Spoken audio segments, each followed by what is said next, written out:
Hey guys, so I literally pray to God that He gives me the strength to be able to say what I need to say without crying the whole time. But I do realize I have been trending today, and things have been said about me to all my true supporters and followers.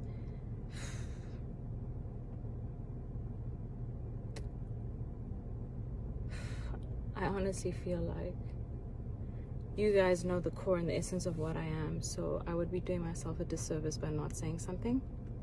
I think probably what I did wrong in the past is brush all of this under the carpet and not say anything, just because I don't like drama. I'm a peaceful person. I prefer to focus on my own things, but I'm different. I've grown, and I think I'm a really strong woman, and I believe other women should never ever let another man step on the name you've built, so you've worked so hard to build. So I'd like to address things that were said about me by Mulema Marahanye, Jub on Mac G's show, as well as Mac G. Okay, so there's three things that I mainly want to address. The first was saying that he smashed me. First of all, Mulema, you raped me.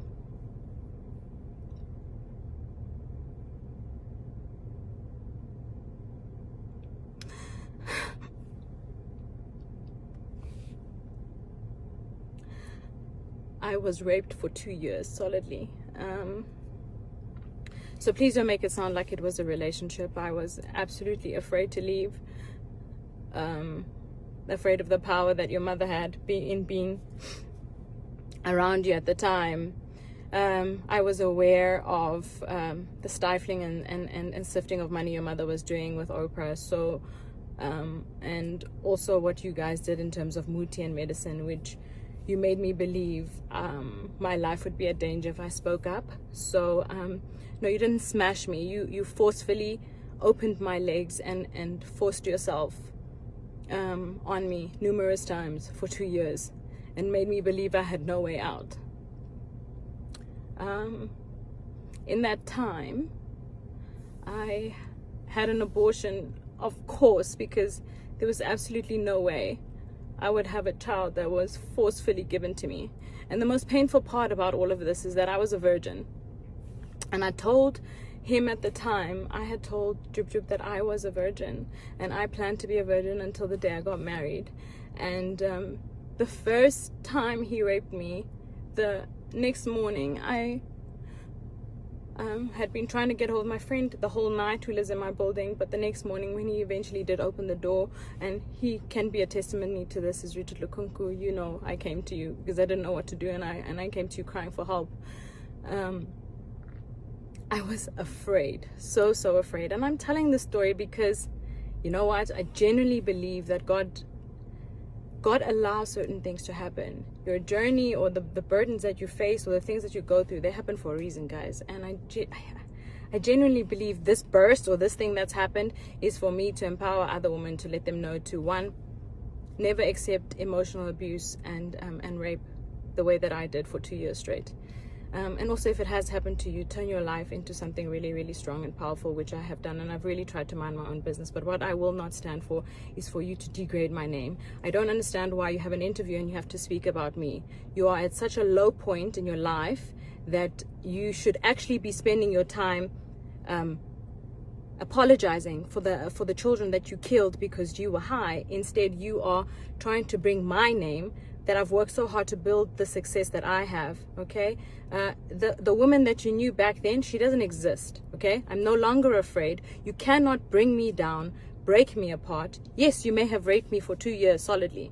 And I want people to know the criminal that you really are. I really wish, you know, that you served a longer jail time, that you were still in prison. You know, just to describe, I've actually never spoken about this. I've never even opened about, I've told my husband in bits and pieces of this time in my life, because I think I actually blocked it out because it was so traumatic to me. But he would do things like wait for there to be people to rape me, because it got boring just to rape me plain and at home. I remember the one time I had my siblings visiting, from school, and he would do it while they were around in the same room so that I wouldn't scream, you know. I want people to know the kind of person that I dealt with. God, this is so not on brand.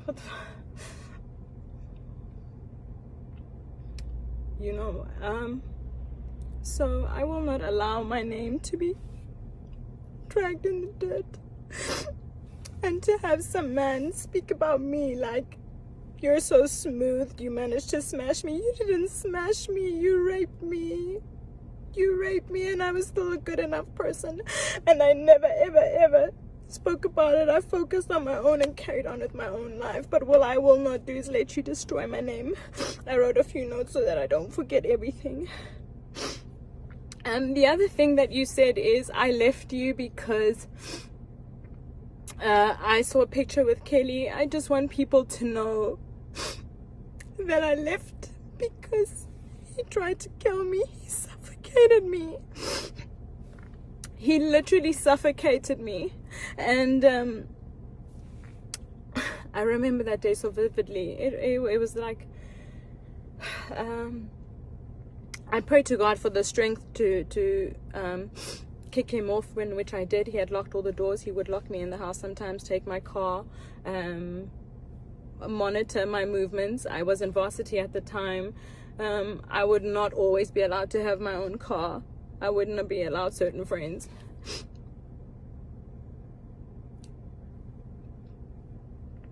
My friend Lusanda, who was the only friend who was allowed in my life at the time. Lou, you know what happened to me.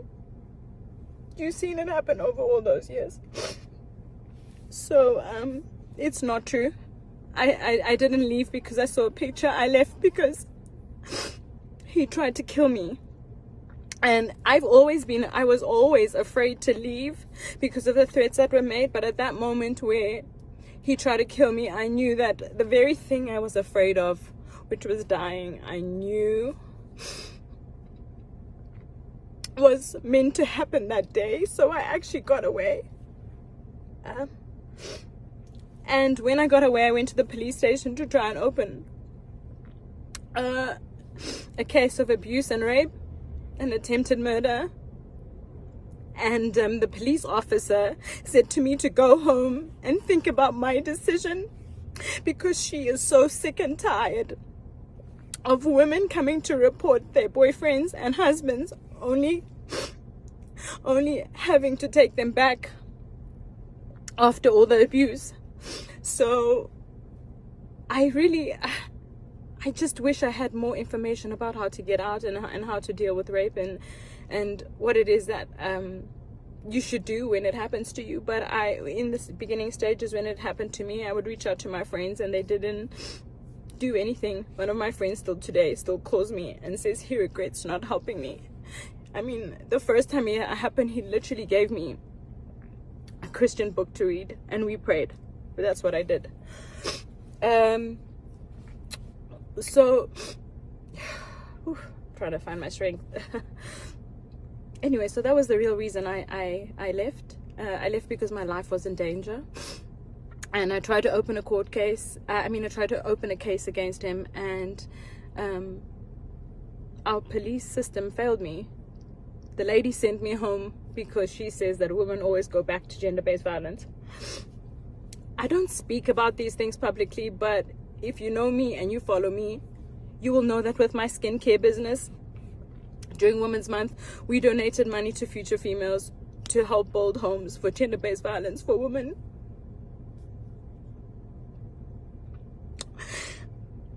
For women who have been victims to gender-based violence. This is a cause I am extremely passionate about. And it's enough. My name will not be destroyed by a man ever again.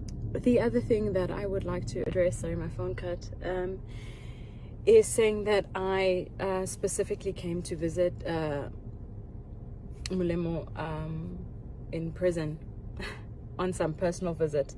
All right, so DJ Spoo, actually, I do a lot of charity work.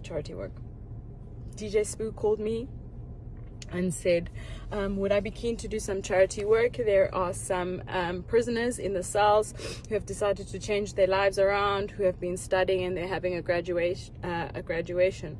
So I actually went there for a charity event. I had no idea that Molemo was one of the criminals locked up in that very prison. I had no idea he would be there. I had no idea there would be media there. I went there for a charity event, and in fear, I panicked. He asked for a photo. I took the photo and did my best to smile.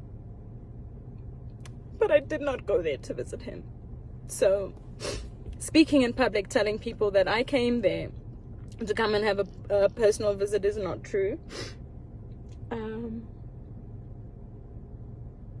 The other thing I want to say is, one of his close friends had reached out to me because there was a funeral, and he said to me, Amanda, hey, we haven't heard from you in a long time.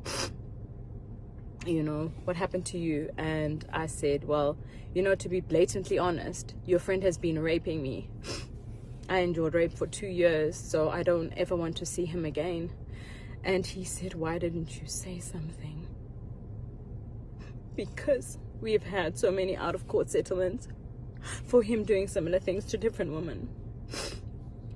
So, Mac G, Molemo, Marahanyo, Jub, both of you, for the fact that you, especially Mac G, you find gratification of not verifying facts for your own personal gain and financial standing, when you could potentially be destroying people emotionally, not knowing what they have been through. I urge any woman who have been abused, raped by both Magji or Molemo to come forward. And Kelly Kumala, I just want to say, I believe you. And I think you're an incredible mom. I don't need to know the details because I endured the trauma myself. And I know you probably fought to be alive too. So, you know, any woman who've endured any abuse from Magji, from Molemo Jub, because I genuinely believe that it takes an abuser and someone who condones gender-based violence to have been able to conduct an interview like this and to speak of women in such a manner. It is 2021, guys. It is not okay anymore. Okay, we may have accepted your abuse before. Our parents and grandmothers before us may have accepted it, but this stops here. Okay, I am the example. If there's any of those women who have been abused by these men, I urge you to please DM me, come forward, and we will fight them together, because I'm not afraid anymore. Okay, and evidently they're using my name in their interviews for relevance, because I'm quietly focusing on my career, which is very successful at that. God has been so good and gracious to me, but I also believe that God would have not allowed these things to happen to me if there wasn't a purpose and a reason for it. Okay, so if you've gone through this by these men, please reach out to me and we'll fight them. We have a very big problem of gender-based violence in this country, and I think that the change will only start if we start to speak up. It needs to stop, guys. It's not okay. And you need to know that if you have been a victim of this and this has happened to you, you have not done anything wrong. And it is absolutely okay to stand up for yourself. And it doesn't matter what anybody thinks. And don't worry, my biggest thing was, would people believe me? And that was my biggest thing. And the second thing was, would it affect my work?